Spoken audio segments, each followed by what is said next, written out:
I know other people have said it. You can't tell me that's the same guy. What's up, guys? Mason the Brock Henderson here, and this is The Penguin Season 1, Episode 1, After Hours. So this is one that I was excited to check out because I've heard pretty good things about this show.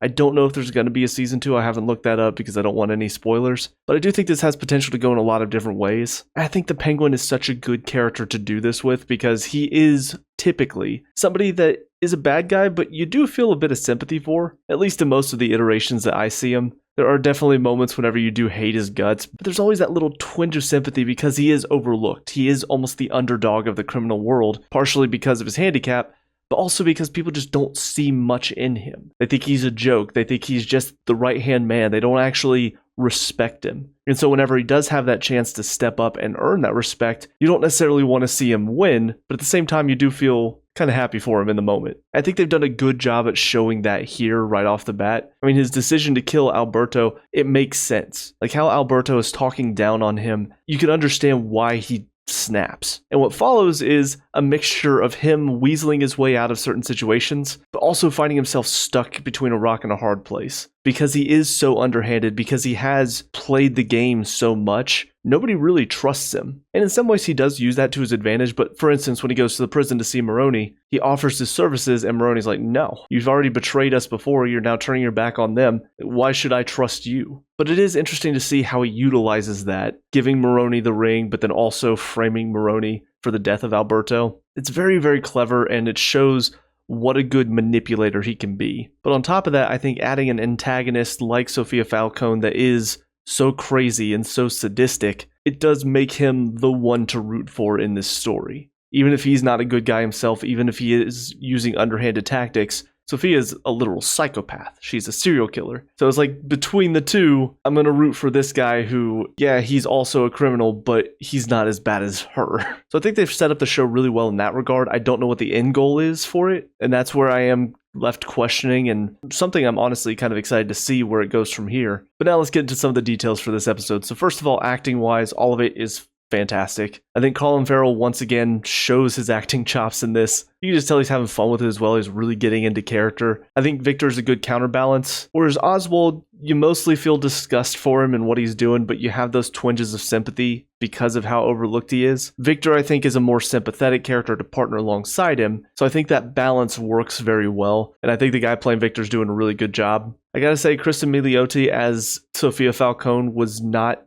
the choice that I would have thought, especially given how psychopathic she is in this show. And maybe it's because most of the time when I see her in a role, she's like sweet, she's caring, she would never hurt a fly, thinking like How I Met Your Mother or Fargo. And so getting to this, it is interesting to see her in such a different role, but she's playing it really well. I mean, there's just such an intimidation factor in some of these scenes where she's smiling, but there's a look in her eyes that makes you fearful of what she's going to do. And honestly, I think that one scene with her and Penguin at the restaurant after they're done, that power move of pulling somebody in and like grabbing them by the back of the neck to whisper something intimidating in their ear. I don't know why, but every time I see him, like, that's so badass. So yeah, she's crushing this role, and I'm excited to see how she's going to play in for the rest of the season. Everybody else is also nailing their parts, so the acting in this is really well done. Story is really well done. Dialogue just feels very natural. Some of these lines just are so well delivered that it feels like normal conversation you would see between two people. If I had one criticism, the car chase in this did look pretty fake. Like the car looked very CGI, the rain looked very CGI, and on top of that, they kept doing a lot of quick cuts, like out of the car, into the car, out of the car, into the car, and it was just very tough to watch and keep up with what was happening.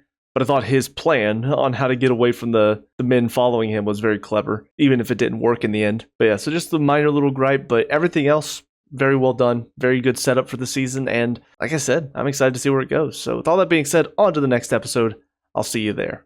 And now episode 2, Inside Man. So I think my favorite thing about this show right now is just witnessing Cobblepot's planning. How clever he is in a lot of these scenes. Because whenever he's first describing the plan to Maroney and his team in the prison, I remember thinking, because he very specifically said, do not touch the follow car. And all I could think is, well, that's going to make you look guilty, though, if you're in there. The fact that nobody went after the follow car, that would be kind of suspicious. But then VD shows up, puts him onto the armored car, and I assume VD was in the follow car, maybe. Can't remember if he was a part of the transport or not. But now all of a sudden, he looks like a hero because he saved some people's lives. He was in the midst of the action as well, and it sets up for later where he essentially tries to make VD look like the Inside Man. And it's a very clever setup, but it's all unraveled by the fact that Victor's not able to carry through with his part of it and planting the jewels in Vidi's car. But even then, he still has a backup plan. He finds a way to frame Castillo instead and ends up coming out of it squeaky clean. But it just shows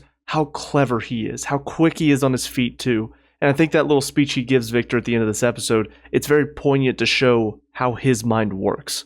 And how he's honestly trying to get Victor to think as well. But what the show does a very good job of is balancing his character. Because something else that also happens in this episode, which I didn't talk about this part of the story in the first episode review, but this connection that he has with his mother, who's going through early stages of dementia, it seems. Or maybe even later stages. But now she's forgetting what day of the week it is. It gives Oswald that bit of humanity that you need for your audience to care about him. And even his connection with Victor, that also humanizes him a little bit to where he can be harsh, but it's to show Victor how dangerous this line of work is.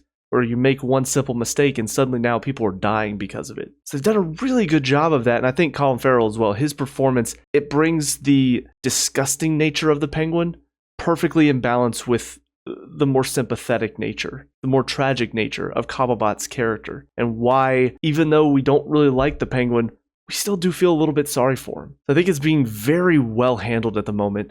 And on top of that, I think Sophia's story as well, she's kind of becoming the antagonist that we also feel sympathetic for. We're seeing a lot of what she's going through mentally after losing her brother. I don't quite know what the marks on her neck, like why she's doing that in her sleep just yet. I think there are parts of her backstory that are being left in mystery at the moment that'll probably be focused on later on down the line. I mean, we hear that she was exonerated for whatever she ended up in Arkham for. So I also do think whatever she did or didn't do, maybe, I don't know, I guess we'll find out. I think that'll be explored at some point too. But whether or not she did kill people before she went to Arkham, you can clearly tell there's this psychosis behind her actions. The way she's able to flip back and forth from being very sentimental, thinking about her brother, but then instantly turns on just this cold, unfeeling character. It's very well done, and Kristen's absolutely killing this role too. So the two of them are the highlight of the show, for sure. But all the other characters that make up the show are handling their parts so well too. How they bounce off of each other, the dialogue is so well written. Like, there's so much about this show that one keeps me guessing, but also keeps me intrigued to know what's going to happen next. So yeah, so far this show really has captured my interest, and there's not much I can go into detail-wise. There aren't certain scenes that stood out to me. All of it was just really well done. It all fits together very nicely. It all feels very natural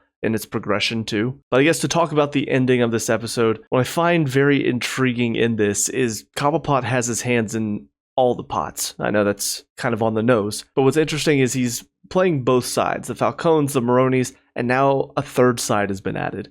Now we've got Sophia Falcone, and she's got her own agenda, trying to essentially take down the people who killed her brother while also taking over the Falcone family, which means taking it away from her uncle and the two guys underneath them. So now it's almost like a four-way battle. We've got the two families, the Falcones and Maronis, going head-to-head, trying to take each other down. Sophia, who wants to take them both down, and then Penguin, who wants to take them all down, while also trying to avoid Sophia figuring out that he's the one that killed her brother, because that'll basically be a death sentence for him. And I really like storytelling like this, because it can give us so many different sides of the story. It can keep us guessing as far as who's going to come out on top in any given moment, but it also adds another level of strategy that has to go into the writing. Or if it was just one person versus another person, that can be intriguing, like a game of chess. But when you have one side versus another side with two other people involved in trying to take them down, it's like four-way chess. It gets really convoluted as far as who's on whose side. Like at any moment, Oswald could decide, well, it's going to be more beneficial for me to help the Falcones here instead of the Maronis.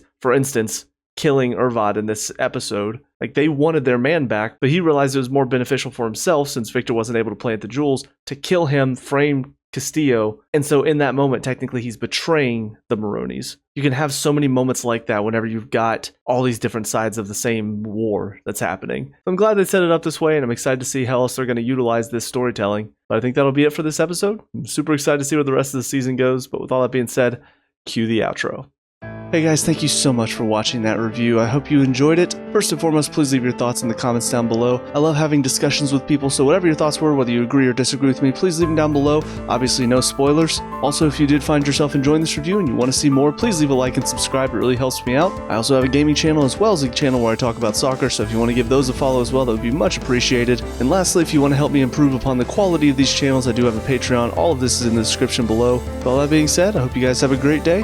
I will talk to y'all later. Peace out.